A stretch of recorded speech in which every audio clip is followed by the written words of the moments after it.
नमस्कार दोस्तों, mic exam practice में आप सभी लोगों का बहुत बहुत स्वागत है। आप लोग देख रहे हैं UP police Hindi practice set 17। 30 प्रश्नों का इसमें ताबड़तोड़ विश्लेषण होता है।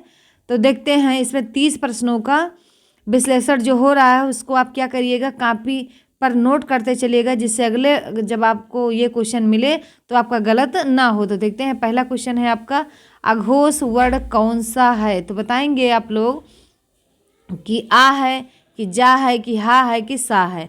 तो देखिएगा अघोष वर्ड होते कौन है, तो लिख लीजिएगा आप लोग, प्रत्येक वर्ग का पहला दूसरा अक्षर आपका अघोष होता है, तथा सभी स्वर भी आपके क्या होते हैं, सभी स्वर भी आपके अघोष होते हैं। तो देखिएगा यहाँ क्या क्या है कि अघोष वर्ड कौन सा है। तो देखिए जा, सा, हा और आ, ये 4 दिए गए हैं, लेकिन आपके अघोष कौन है, तो सभी स्वर होते हैं, सभी स्वर में आ भी आता है, इसीलिए ये आ आपका अघोष हो जाएगा। अगला देखते हैं, मुझे किस प्रकार का सर्वनाम है? उत्तम पुरुष, मध्यम पुरुष, अन्य पुरुष के इनमें से कोई नहीं। तो देखिएगा पुरुष, ये सर्वनाम कितने होते हैं पहले तो ये जानिए। सर्वनाम आपके 11 होते हैं। जब आपसे पूछे कि सर्वनाम के प्रकार कितने होते हैं, तब आपका आंसर आएगा कि 6 होते हैं। अब उस 6 में आपका एक प्रकार आता है, कौन सा? उस 6 में आता है आपका एक प्रकार पुरुषवाचक। कौन सा? पुरुषवाचक। इस पुरुषवाचक के 3 भेद हुए, कौन कौन सा? प्रथम पुरुष, मध्यम पुरुष और कौन सा? उत्तम पुरुष। कौन सा? उत्तम। प्रथम, मध्यम, उत्तम। प्रथम को क्या कहते हैं, तो वक्ता कहते हैं। क्या कहते हैं? वक्ता। और मध्यम को क्या कहते हैं? श्रोता कहते हैं। और उत्तम को क्या कहते हैं? प्रथम को अन्य कहते हैं। क्या कहते हैं? अन्य। और उत्तम को क्या कहते हैं? नोट कर लीजिएगा आप लोग, उत्तम को कहते हैं वक्ता। अब इसी उत्तम का ये मुझे है, क्या है ये? मुझे उत्तम पुरुष का है, तो ये हो जाएगा आपका उत्तम पुरुष का। ए विकल्प आपका सही हो जाएगा। अगला देखते हैं, प्रश्न संख्या 3 है आपका कि मोहन पिताजी को पत्र लिख रहा है, वाक्य में क्रिया का डाट डाट भेद प्रयुक्त हुआ है, रिक्त स्थान के उचित विकल्प कौन से होंगे? बताएंगे। प्रेरणार्थक, नाम धातु, अकर्मक, सकर्मक। तो मोहन पिताजी को पत्र लिख रहा है, तो पिता ये बताना कि प्रेरणार्थक है कि नाम धातु का, कर्मक, सकर्मक। बहुत बढ़िया जवाब आप लोग का। तो ये सकर्मक हो जाएगा। क्या हो जाएगा? सकर्मक। प्रेरणार्थक मतलब होता है किसी दूसरे से लिखवाता मोहन, तब होता।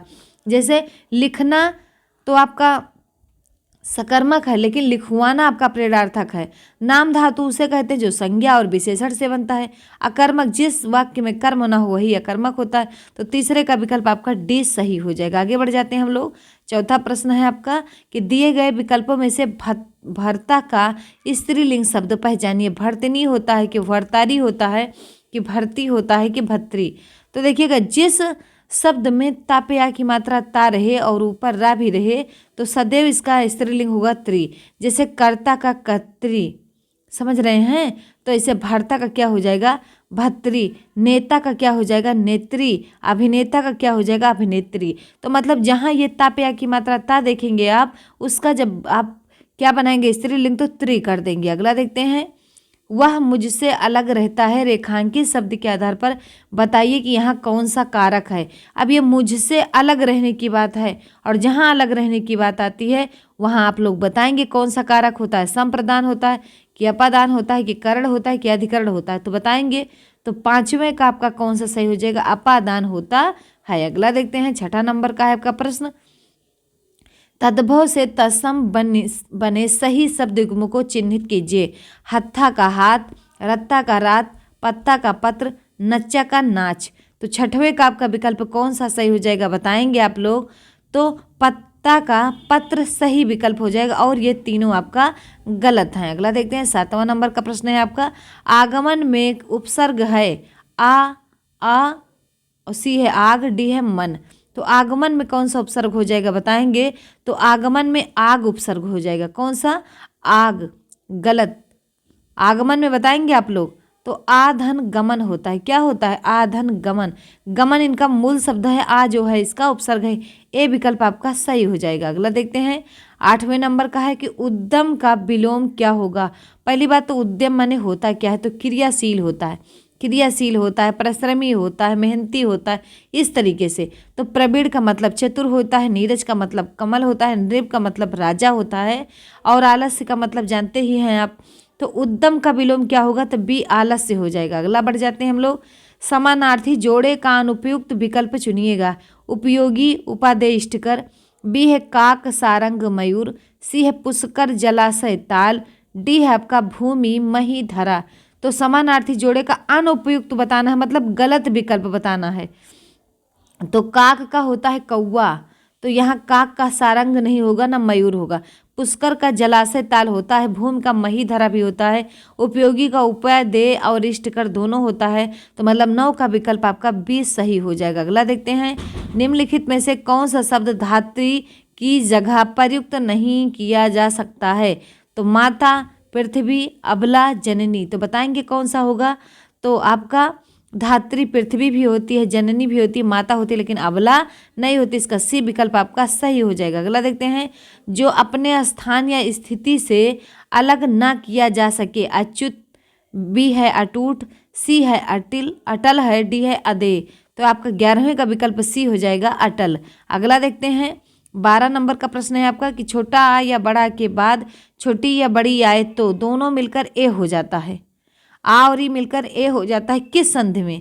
तो दीर्घ स्वर संधि में, कि वृद्धि स्वर संधि में, कि गुण स्वर संधि में, कि अयादि स्वर संधि में? तो 12 का बताएंगे कौन सा विकल्प हो जाएगा आपका? तो 12 का हो जाएगा आपका गुण संधि में हो जाता है। अगला देखते हैं। 14 नंबर का है आपका प्रश्न कि अपने हाथ से स्वयं काम करो वाक्य का शुद्ध रूप क्या होगा? अपना काम स्वयं करो, अपने से अपना काम करो, स्वयं से काम करो, हाथ से अपना काम करो। तो 14 का विकल्प आपका कौन सा हो जाएगा बताएंगे? अपने हाथ से स्वयं काम करो का शुद्ध रूप क्या होगा? अपना काम स्वयं करो। अगला देखते हैं। 15 है आपका कि आजकल के बच्चे माता पिता की आंखों में धूल झोंकने में कुशल हैं। रेखांकित का अर्थ बताइएगा। धूल झोंकने का अर्थ क्या हो जाएगा? धोखा देना, उपद्रव करना, मान न देना, घमंड दिखाना। तो धूल झोंकना मतलब क्या होता है? धोखा देना। अगला देखते हैं। 16 नंबर का प्रश्न है आपका कि अंजर पंजर ढीले करना मतलब क्या होता है? पिंजरे की मरम्मत करना, पिंजरा खाली करना, बुरी तरह मारना, कि बुरी तरह सताना। तो अंजर पंजर ढीले करना मतलब होता है बुरी तरह मारना।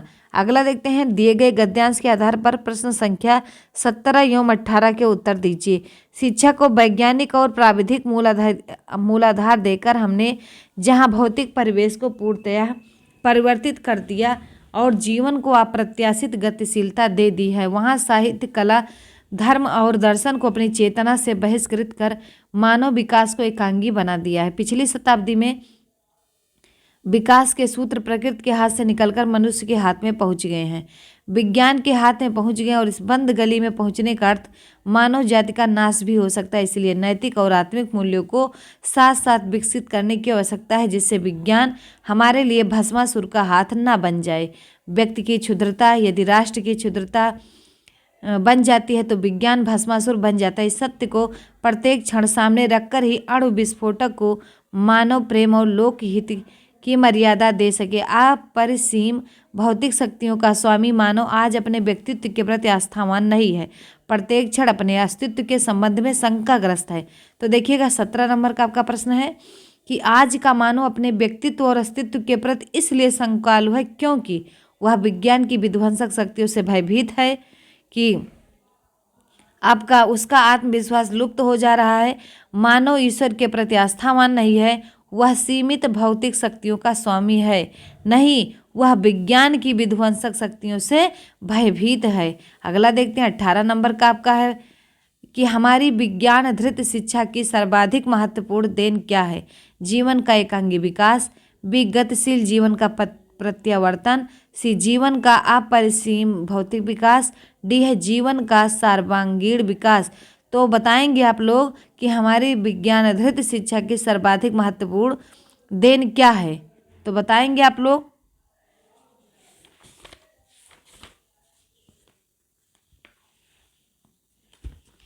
तो आपका हो जाएगा सी जीवन का अपरिसीम भौतिक विकास। अगला देखते हैं। कौरवी किस बोली को कहते हैं? मारवाड़ी को, कि खड़ी बोली को, कि अवधी को, कि छत्तीसगढ़ी को? तो 19 का बताएंगे आप लोग कौन सा हो जाएगा। तो कौरवी जो है खड़ी बोली को कहते हैं। अगला देखेंगे, कबीर दास के प्रमुख शिष्य थे रैदास, धर्मदास, दादू कि सुंदरदास। तो 20 का आपका विकल्प बी हो जाएगा, धर्मदास। अगला देखते हैं, इनमें से ओ का उच्चारण स्थल कौन सा है। तो बताएंगे, दंत है कि मूर्धा है कि दत्त है कि कंठोष्ठ है। तो ओकार से दंत ओष्ठो आ और क्या बोल के ऊ बना, कंठोष्ठ होगा, डी। अगला देखते हैं, कच्छा शब्द हिंदी व्याकरण के अनुसार संज्ञा के भेद किस श्रेणी में आता है। तो कक्षा में एक लोग तो रहते नहीं, कक्षा में बहुत सारे लोग रहते, इसीलिए समूहवाचक में आ जाएगा। अगला देखते हैं, यदि मुड़ना अकर्मक क्रिया है तो इसकी सकर्मक क्रिया क्या होगी। मोड़, मुड़ जाना, मोड़ना, मुड़वाना। तो मुड़ना अकर्मक क्रिया है तो इसकी सकर्मक क्रिया क्या होगा। मोड़ना मतलब खुद मुड़ना और मुड़वाना मतलब दूसरे को मुड़वाना या मोड़ना हो जाएगा। सी ऑप्शन सही हो जाएगा आपका। निम्नलिखित इकारांत शब्दों में एक पुल्लिंग है, उसे चयनित कीजिए। पानी, नदी, रोटी, बकरी। तो आप देखिएगा, नदी बहती है। हम आपको बताते चले, जब भी आपका पुल्लिंग शब्द है और सिंगल है तो आप क्या करिए, उसमें क्रिया जोड़ देंगे, विशेषण जोड़ देंगे, इससे स्पष्ट हो जाएगा कि ये पुल्लिंग है कि स्त्रीलिंग है। तो नदी जो है, नदी बहती है, नदी बहता नहीं। बकरी चरती है, चरता नहीं। रोटी खाई जाती है, ना कि रोटी खाया जाता। पानी पिया जाता है, मतलब ए ऑप्शन आपका पुल्लिंग होगा, पानी पुल्लिंग है।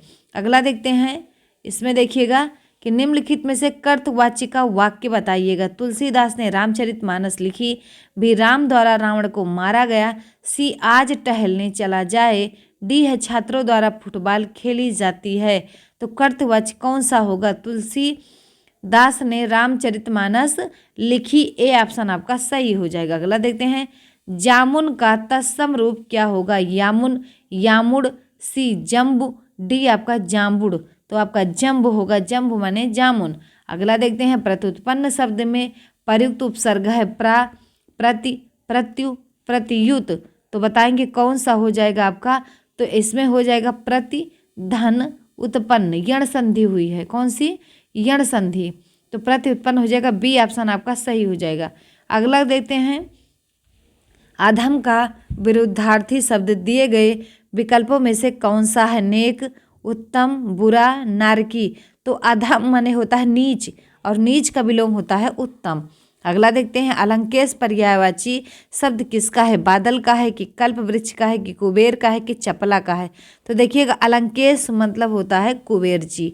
अगला देखते हैं, इनमें कौन से शब्द का अर्थ हिंदी और अंग्रेजी में भिन्न होता है। लूट, डोंगरी, ठग, अवतार। तो इसका हो जाएगा बी, डोंगरी। अगला देखते हैं, जिसे बुलाया ना गया हो वाक्य के लिए प्रयुक्त होने वाला शब्द क्या होगा। अतिथि, अभ्यागत, अनाहुत, रिश्तेदार। तो जिसे बुलाया ना गया, आहूत माने होता है बुलाना, आहूत माने क्या होता है बुलाना, और अनाहुत माने क्या होता है बुलाया ना गया हो। अगला देखते हैं, संधि, सही संधि विच्छेद का चयन कीजिए। विद्याधन धार्थी, बी धनधार्थी, बी है विद्याधन अर्थी, सी है विद्याधन आर्थी, डी है विद्याधन थी। तो बी विकल्प आपका सही हो जाएगा। अगला देखते हैं, ये इस सेशन का लास्ट है कि कर्मधारय समास का उदाहरण क्या है। तो गगनचुंबी है कि पाठशाला है कि श्वेत पत्र है। तो श्वेत पत्र है। और गगनचुंबी में तत्पुरुष समास है, पाठशाला में भी तत्पुरुष है, नीलकंठ में बहुब्रीहि समास है। इस प्रकार ये 30 इस सेशन के क्वेश्चन थे और मिलते हैं अगली बेहतरीन 30 कुछ प्रश्नों के साथ। तब तक के लिए जय हिंद, जय भारत।